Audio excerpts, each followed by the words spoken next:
Once in a while, a condiment comes along that changes your life. Last year was chili crisp. This year, XO sauce. XO sauce. It's excessive, it's over the top, it's extreme, it's XO. Pew, pew, pew.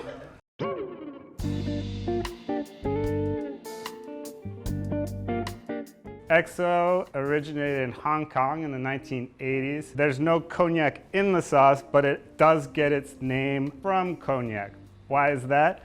Because in this sauce you have expensive, luxury, fallen out ingredients. You've got umami, you've got sweetness, you've got heat, you've got crunch. Whenever a dish needs a little something, or I'm feeling lazy on a weeknight, need to throw something together quickly, XO sauce is a lifesaver. And it's worth having around, it's worth making, and I promise you it will improve your life.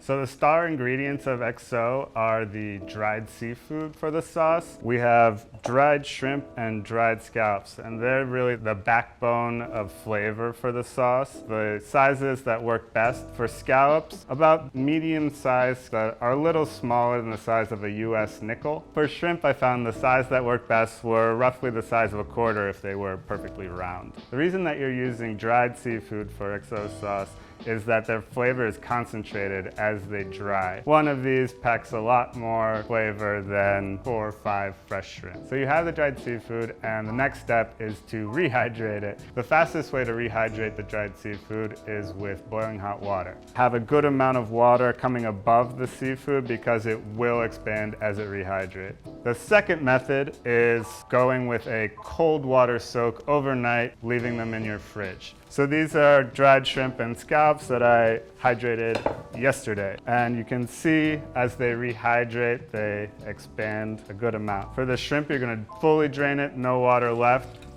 For the scallops, you're gonna leave a couple tablespoons in the bowl with the scallops. So at this point, it's time to steam the scallops. You can do this directly in this bowl in the microwave. So to do that, you need to make sure that the bowl that you're working in is microwave safe, and then pop a microwave safe plate on top as a lid.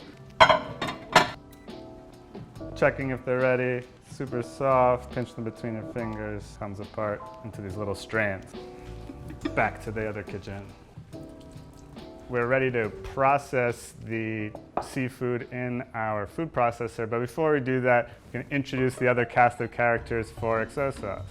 Shallots, garlic, ginger, fresh Thai-bird chilies, as well as dried and ground Thai-bird chilies, brown sugar, star anise, chicken broth, soy sauce, Shaoxing wine, which is a Chinese rice wine that's used predominantly for cooking, oyster sauce, and Jinhua-style ham. True Jinhua ham from China can't be imported to the US, so any ham that you find is not going to be the real deal. So you can feel free to substitute with country ham or even bacon.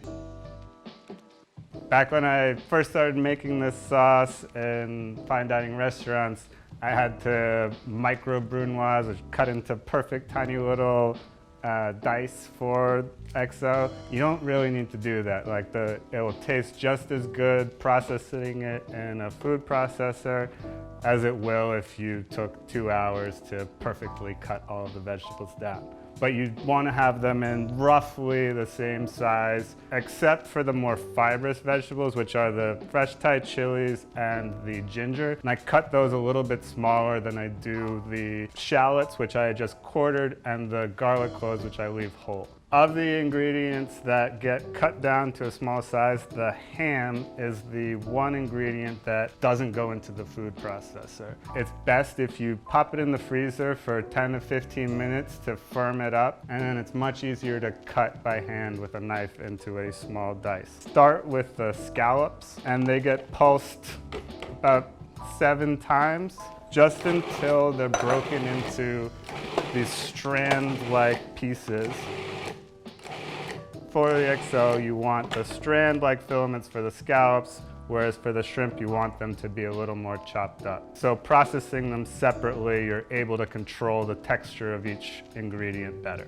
You don't need to be so worried about getting every last scrap of scallop back into the bowl. For the shrimp, they get a few more pulses. In the recipe, I say to pulse them 10 times. This is kind of the texture we're looking for. And the last thing, the fresh aromatic. These get pulsed as well. 12 pulses should do. But you don't want it processed so much that it's into a paste. So something like that works great. The ingredients have been processed. It is time to cook the XO. Can't stress enough, this is one of those recipes where mise en place is crucial. Get everything set out. As far as the cooking goes, traditionally XO, you'd make it in a wok, frying the different elements individually in oil. For this recipe during development, I tried to find a way to streamline the process as best I can. So I found that using a large Dutch oven works really well. You can certainly use a wok if you so choose. Make sure though that whatever vessel you're using, it has a pretty high wall. The oil will start to bubble up during the cooking process and you don't want to overflow your range and have aromatic XO oil all over your kitchen counter. Grease fire is bad, the more you know. 2 cups of vegetable oil, you can use canola, you can use peanut depending on allergies, etc. Start it on medium-high heat and you're going to wait until it's nice and shimmery and hot. Rather than cooking each element individually and taking it out of the hot oil, I have it where it builds all in the same pot and you're adding and cooking each element at a time, but you're not taking things out. All right, so first thing to go in, the ham, boom. This part is not gonna be the most exciting. It's gonna be, simmering around. We're gonna be stirring it around. Vicky. Yeah, exactly. Vicky remembers this from shooting the photos. So while we wait, I figured, hey, this is a good time for me to really have some self-loathing moments. Let's look at some comments on YouTube of recent videos of mine. Recommended playback speed, 1.25. Hold on. Quick break. Oh no! So slow talking, who's that person? All right, yeah, crispy ham. Scallops, we're going for between 3 and 5 minutes until they're golden brown, crisping, nice crispy strands. Let's get back to the terrible YouTube comment. Close your eyes and imagine lumpy space princess? I don't even know what that means. That's Adventure Time, it's a show. Okay. It's not a compliment. I can't stop thinking, Ray Romano's blonde younger brother. That's good, that's nice, right? Everybody loves Raymond. Ben Stein and Ray Romano's voices had a baby. Sounds like if someone were to apply the rounded corners filter, but to a voice. Recommended playback speed 1.5, 1.25, not fast enough. Anyone remember Kenji's first appearances on ATK? They were painful. Cut this guy some slack. Thank you, Serious Gamer 64. Someone said too much energy, which I like that one. Get someone else to do the talking. I'm right there with you. I grew up in Italy, says Sasha, yet he sounds like a low-rent Kermit the Frog. For all the haters commenting on his voice, if you did this whole thing in Italian, you'd be falling over yourselves to say how awesome he is. Quello è vero. Allora, stiamo cucinando l'exo sauce, la salsa exo, abbiamo le capesante, il prosciutto cinese. Oh yeah, I can do that. So, shrimp are in. As you can see, the scallops are nice, crispy golden brown, going for crispness on the shrimp as well. Fresh aromatics go in. The aromatics have a tendency to stick more than anything else, and make sure you're moving everything around in the pot. For cooking the XO, I've found that a wok spatula works really well. It's got this kind of shovel-y thing going on that allows you to move the ingredients around and also pick them up out of the oil, which is especially important when everything's bubbling up and you want to make sure that you're getting everything golden brown and crispy. You can't see into the depths of your bubbling cauldron. A nice spatula like this allows you to pick it up. Everything nice and crispy, brown, bread, ready to go. Dried ground Thai chilies go in, and you're just trying to bloom them in this hot oil. All right, the dried chilies have bloomed. The Shaoxing wine, the Chinese rice wine, cooking wine, deglazed with that. Gonna bubble up. Everything now goes into the pool. Chicken broth, star anise, brown sugar, soy sauce, and oyster sauce.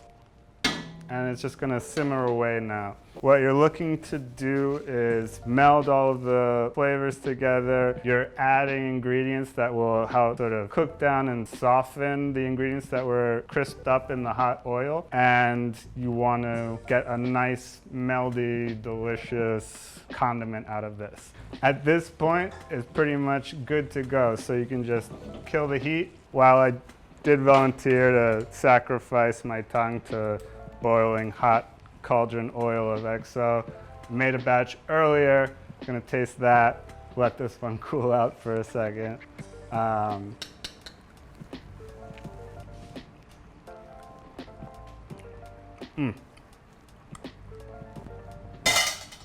So, what I love about XO, you got some heat there, you got sweetness, the heat's really coming through. I went all the way, turned it up to 11 on the chilies, which I like. You got sweetness, you got heat, you've got that deep umami from the soy, the oyster sauce, all the glutamates from the ham, the shrimp, the scallops. It's just intensely savory with a definite seafood note, but I wouldn't say that it tastes like seafood. You're not gonna be able to put your finger on and be like, man, that tastes like shrimp, that tastes like scallops. It's more just this sort of like, it's like a collective experience. So one of the things that I love most about XO is its versatility, and it goes really well with proteins as well as produce. Right now you're hearing a lot about vegetable forward cooking, where the vegetables are the star of a dish, but you still have a small protein or meat component in the dish that in some ways amplifies the vegetables, but is still there and it's not necessarily completely a vegetarian dish. And I think XO is a great condiment to use for starting to cook like that at home. And we're in the middle of summer right now, so this morning I went to the green market and picked up a bunch of different vegetables that I think go really well with XO, cooked in different methods, and yeah, so what we have here, charred green beans with XO and a little kikap manis, which is a sweet soy sauce. Gailan, also charred in a hot pan. This one did XO and some Chinese black vinegar. We've got exote, which is my take on elote, grilled Mexican street corn tossed with mayonnaise, a little bit of crema or sour cream, scallions, and I've got XO folded into that mixture along with cotija cheese. And we've got XO sauce, peaches, a little bit of honey, and then some mint and purple basil. One of the best things that I've had with XO so far since working on this recipe here is this noodle dish that Sho came up with, just using stuff that was around the office to make this beautiful bowl of XO mazemen. Sho has been reticent to be on camera, but we convinced him to do it and he has no choice now. Sho! It's Sasha! here. Well, here it is. Here's the XO beautiful mazemen. Mazemen is a sort of brothless ramen. So it's basically just extremely salty, very fatty ramen without any of the broths that you would sip up, you know? Maze actually means to mix. It's actually an onomatopoeia in Japanese for mixing. So the whole idea is not only is it brothless, but when you get it, you're supposed to like sort of like just shove it around your bowl to mix it up even more. Should I just do this one? Yeah, do it. So you take a very pretty bowl of mazemen and you just turn it into a pile of oily noodles.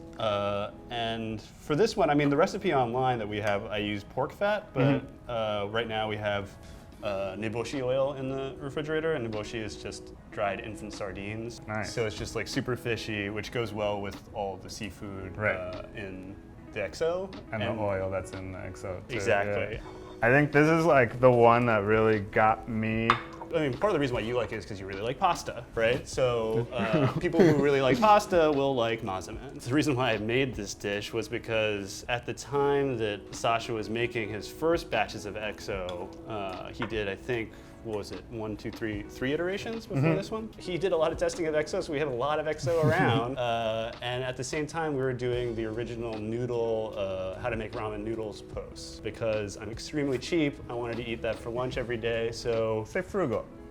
Because I'm very frugal, I didn't want to waste anything. There was XO, I was just like, I had the oil, had the XO, just put it all together. When I come home drunk and like I got nothing in the pantry except for like, you know, a pack of instant noodles, you can actually, and if you have XO around, you can literally take those instant noodles, boil them up, and then toss them with XO, oil, vinegar, soy sauce, and it's delicious. Like having these condiments around is so crucial. Well, thank you.